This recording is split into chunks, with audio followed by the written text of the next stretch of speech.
The art of war is full of tactical advice, but does Master Sun address the operational level of war? Hello, my name is John LeMay and welcome to my basement war room. This video is one in a series entitled The Great Military Philosophers on Afghanistan. Today, I'm going to talk about chapters 7 and 8 of The Art of War. So, chapter 7, Armed Contest, I'm going to discuss how it's really the Master Sun's talking about operational art. And then in chapter 8, the 9 contingencies, I'm going to draw parallel to the 10 elements of operational art. Then I'll give an example from Afghanistan, and finally I'll conclude with some references. However, before I jump into it, I just want to mention that I'm not making an academic argument that Master Sun or those who follow him and appropriated his name and wrote The Art of War thought in these sort of modern doctrinal terms or acknowledged 3 levels of war like we do today.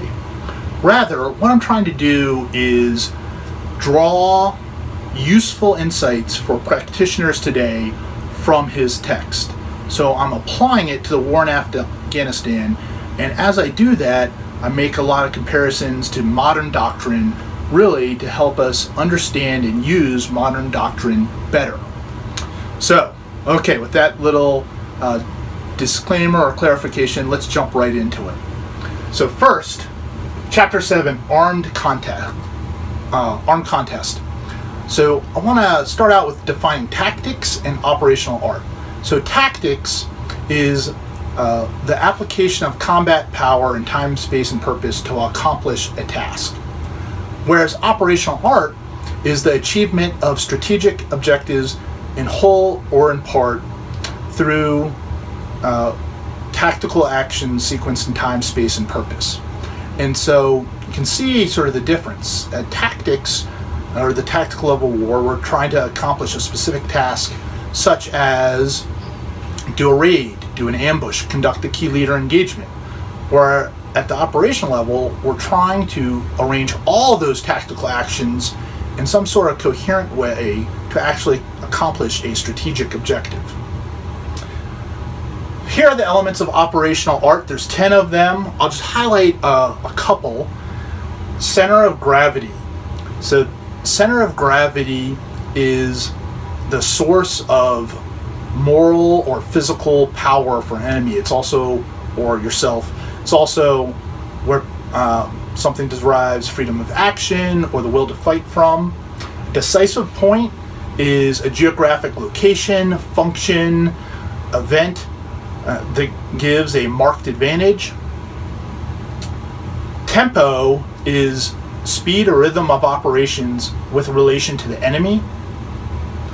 Culmination is a culminating point. It's that point where a unit can no longer continue its current form of operations. Then operational reach is just how far you can go before you culminate.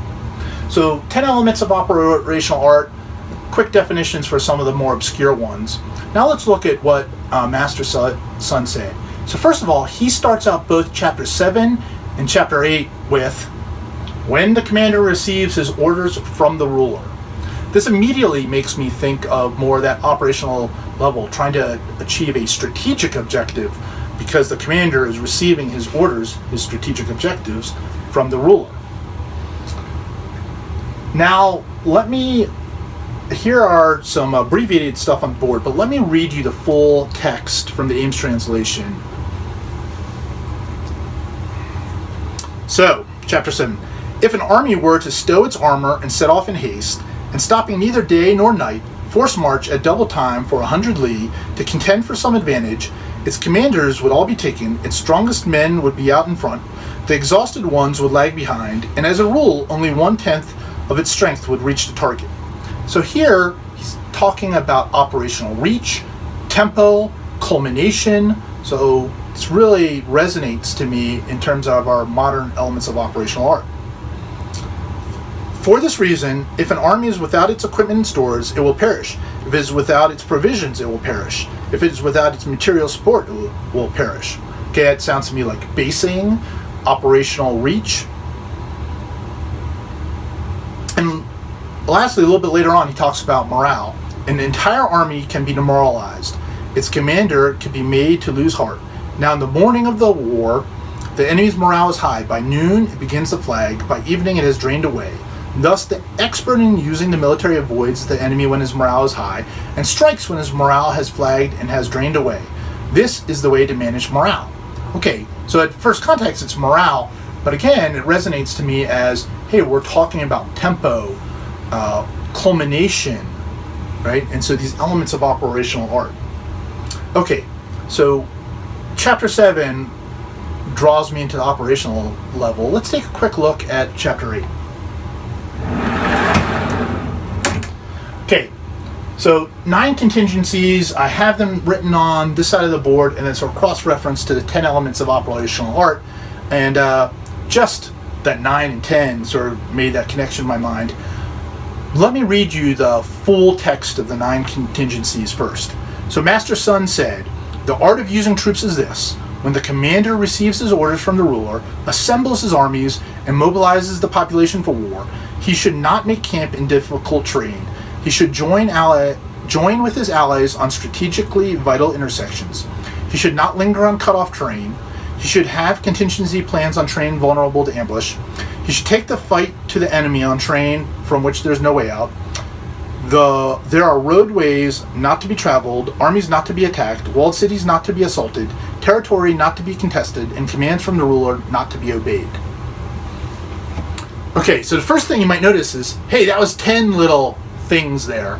And so Ames makes the argument in his notes that that last phrase, commands from the ruler not to be obeyed, is actually not one of the 9 contingencies. And I'm happy to roll with that.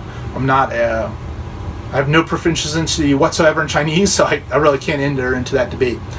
Also, Ames does a very useful job of providing in his notes the reference to where the same words are used later on in the text. So a lot of these are sort of defined in Chapter 11. For example, linger cut-off terrain, Ames points out in Chapter 11 that Master Sun defines cut-off terrain as enemy territory when you cross the border into another country.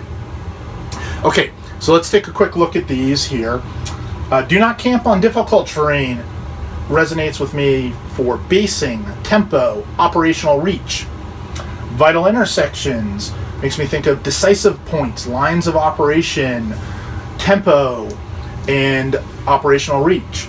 Linger and cut-off terrain, in-state and conditions, tempo, culmination, risk. Plan for ambush, lines of operations, tempo, risk. Fight, no way out. Decisive points, lines of operation, risk. And then here I grouped all of these, roads not to be taken, cities not to be assaulted, all together as one. And it makes me think of in-state, center of gravity, tempo, culmination, and risk. Now, that's a maybe sort of interesting, cross-reference. But first, reaction might be, hey, that's interesting but irrelevant. Like, so what?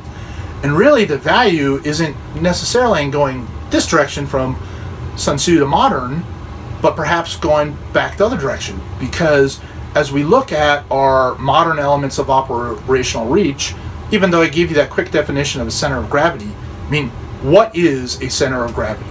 Like, what does that mean?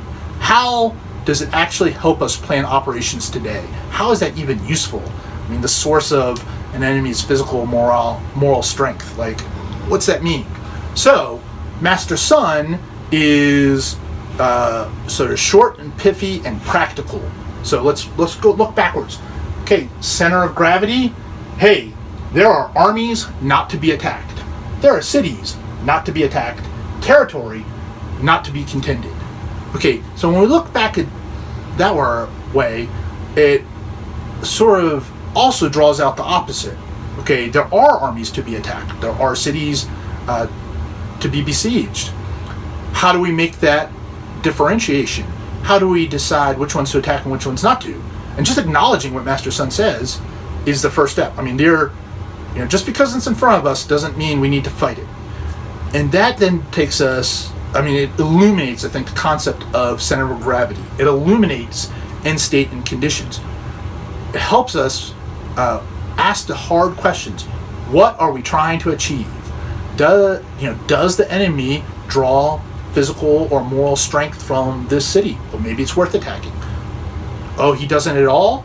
It's just going to cost us a lot of time and slow down our tempo? Well, maybe it's a city not to be attacked. So Master Sun's very practical, straightforward applications, guidance, can help us understand these more nebulous modern terms and are useful, at least for me, in that manner. Okay, so that's chapter 8. Now let's jump into an example from Afghanistan.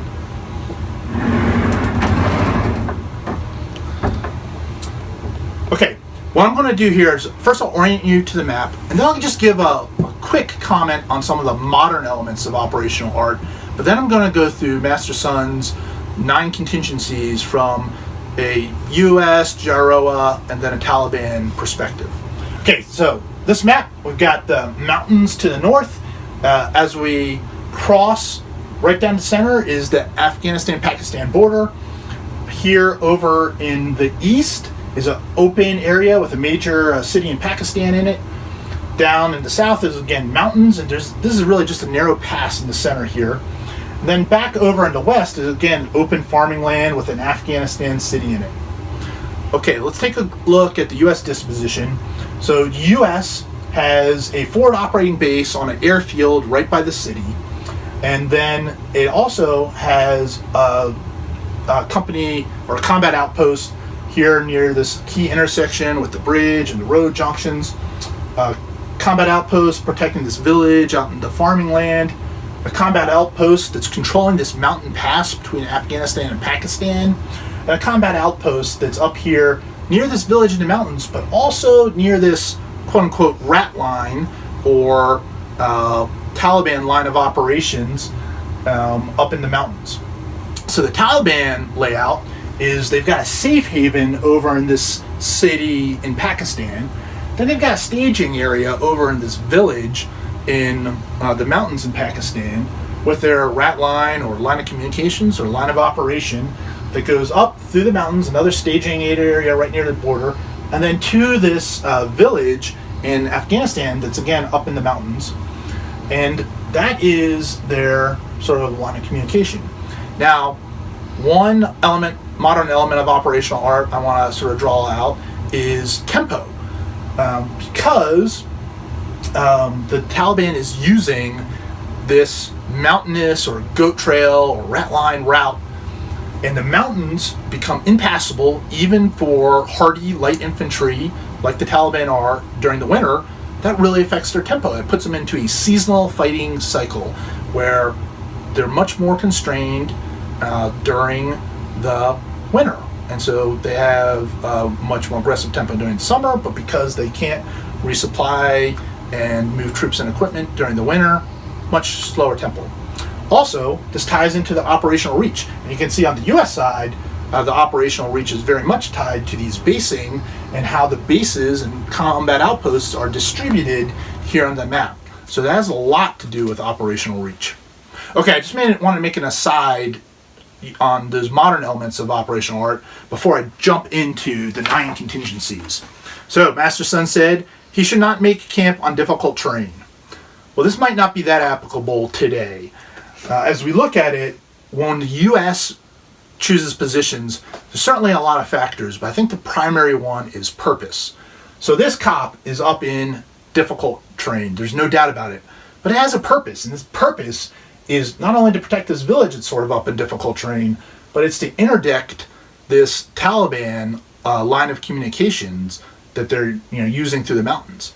And so the purpose sort of overrides don't be in difficult terrain. Now, by all means, it should be defensible, it should be able to be resupplied with logistics, etc. But difficult terrain, there's a time and place for it. Now, for the Taliban, difficult terrain is protection. The other form of protection is, of course, just being indistinguishable for the population. But a lot of this stuff up here, staging sites and whatnot, difficult terrain is protection. So that particular application for Master Sun may be less applicable. He should join with his allies on strategically vital intersections. Okay, so we look at this combat outpost over here and think about this. So first of all, let's sort of have it as U.S., but it's going to be partnered with Afghan National Defense Security Forces.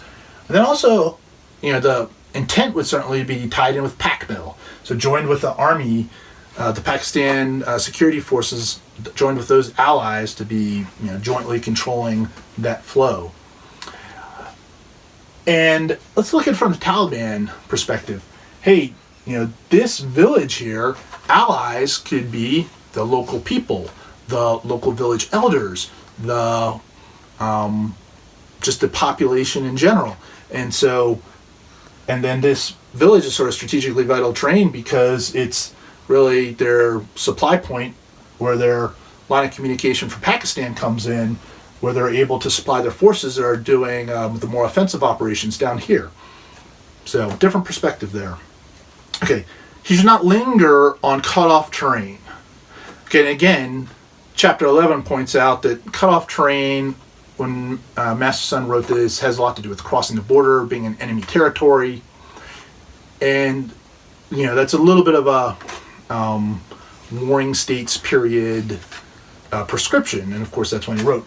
But as we look at this, so first of all, when it comes to strictly borders, U.S. is not allowed to cross this border. It's very constrained by the border, so it's sort of non-applicable. But for the Taliban, it's also, in a strict legalistic sense, not applicable because all of this is Pashtunistan, right? The Taliban are a Pashtun-based insurgency, a Pashtun-based movement, and all this border area is Pashtunistan. So this little sort of,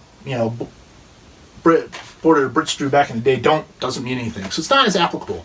Now, where it could be more applicable is, for example, this major city.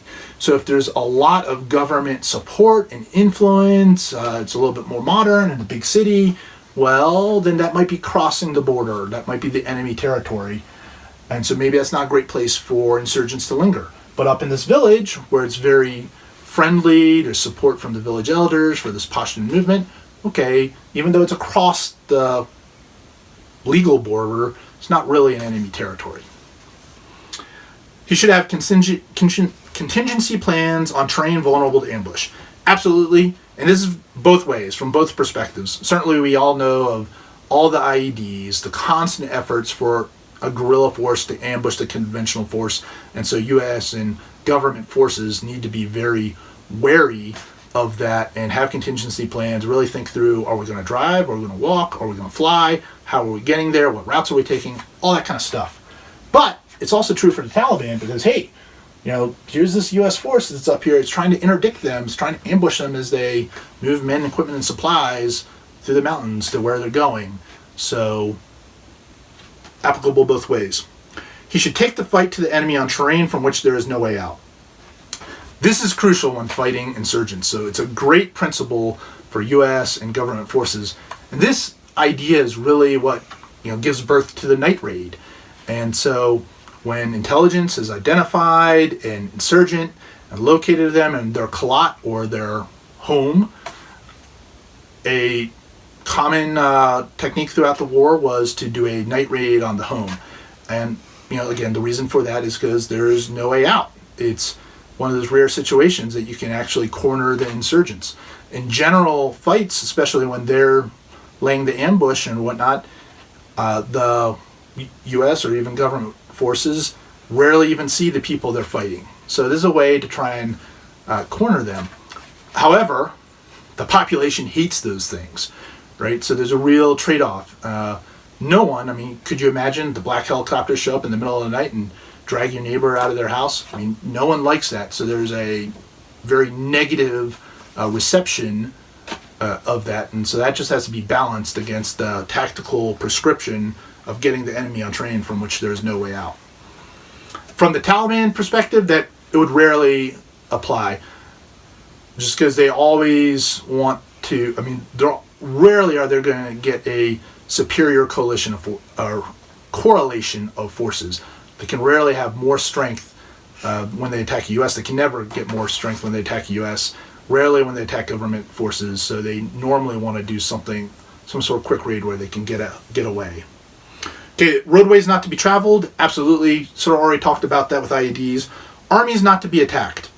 Okay, from the U.S. perspective, no, because we're superior when it comes to a fight to the Taliban in every way. And generally, JAROA perspective, no. One exception to that could be sort of third-party armies. So some sort of tribal militia.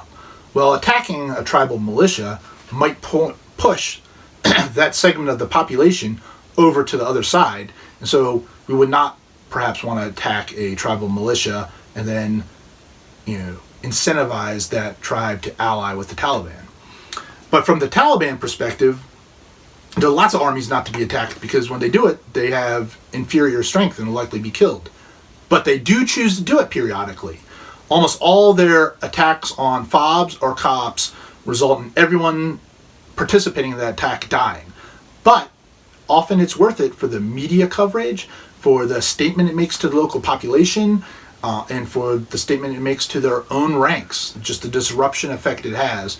And sometimes they tie those things in. Even though everyone dies, they tie them in with strategic events such as a NATO conference and then make an attack on a FOB just to highlight to NATO allies that your troops are in danger.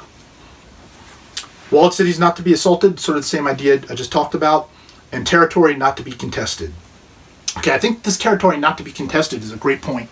I just want to read to you a little bit from the Counterinsurgency Manual. So this is the 2006 version, I believe. But anyway, clear hold build. A clear hold build operation is executed in a specific high priority area experiencing overt insurgent operations. COIN efforts should begin by controlling key areas. Security and influence then spread out from secured areas. The pattern of this approach is to clear, hold, and build one village, area, or city, and then reinforce success by expanding into other areas. So that's almost the flip side of the coin. So the counterinsurgency field manual there is saying focus on one area first and then expand out. Master Sun is saying, hey, there's some territory not to be contested. But it's, as I said, flip side of the coin. By not contesting some territory, you can focus on the territory that's important. And obviously, by doing what Clear Hold Build says, by focusing on some territory that's important, you're not contesting some other territory. But, again, I think just thinking about what Master Sun here says brings valuable light. I mean, it's very, very common sense, but I've seen efforts to clear hold build everywhere. To do that without the prioritization of, hey, we're going to focus our resources, efforts, troop, etc. on one territory and not contest some other territories. That was very hard to do in practice. And a lot of units wanted to actually clear hold build everywhere simultaneously, and they forgot the flip side of the coin. If you're going to clear hold build, there's some territory not to be contested, as Mr. Sun writes. Okay, so that was an example from Afghanistan, and this is not any real piece of map. This is just illustrative from some of the terrain I experienced there. But anyway, I hope that was useful. Okay, let me go ahead and dive into some references. So the primary reference is, of course, The Art of War by Sun Tzu. This is the Giles translation. I also looked at the Griffiths translation, and then almost everything I read to you was from the Ames translation. Then the other one was Army Doctrine Publication 3.0 Operations, actually the July 2019 version, and that has the elements of operational art, the definition of operational art. Definition of tactics is my sort of own definition. And then, of course, what I just read from the older counterinsurgency manual, FM 24/7, I think. Okay, so if this has been of use to you, I encourage you to join the Facebook group Lessons of the Afghanistan and Iraq War, because on there I can post for you my notes from this lecture, other places in Facebook I can't upload a document, but there I've got all the notes from this uploaded, or will have them shortly. And then I also say, if you want to go a little bit deeper behind the scenes, sign up for the newsletter on thebasementwarroom.com. And finally, please comment. I definitely do not have all the potential applications from the art of war to Afghanistan, so I'd love to hear your opinions and comments. Is this sort of comparison of ancient wisdom to modern doctrine useful at all? Does it help at all? So thank you very much for joining me today.